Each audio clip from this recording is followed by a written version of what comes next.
নওগাঁ জেলা বাংলাদেশ মফস্বল সাংবাদিক ইউনিয়ন বিএমজেইউ এর বার্ষিক সভা ও প্রীতিভোজ অনুষ্ঠিত হয়েছে। ১৫ নভেম্বর শনিবার দুপুরে নওগাঁর ঐতিহ্যবাহী ভ্রমণ স্পট হইচই পার্কে বাংলাদেশ মফস্বল সাংবাদিক ইউনিয়ন বিএমজেইউ নওগাঁ জেলা শাখার উদ্যোগে ও জেলার ১১টি উপজেলা শাখার সাংবাদিকদের নিয়ে বার্ষিক সভা ও প্রীতিভোজ অনুষ্ঠিত হয়েছে। বাংলাদেশ মফস্বল সাংবাদিক ইউনিয়ন নওগাঁ জেলা শাখার সভাপতি মো খোরশেদ আলম এর সভাপতিত্বে ও নাদিম হোসেনের সঞ্চালনায় অনুষ্ঠানটি পরিচালিত হয়।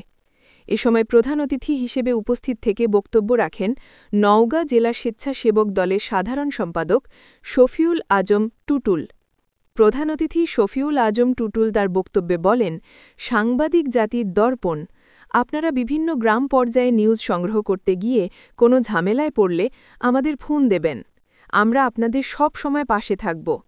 কোনো ভয়ভীতির কাছে মাথা নত না করে সঠিক তথ্য জাতির কাছে তুলে ধরবেন।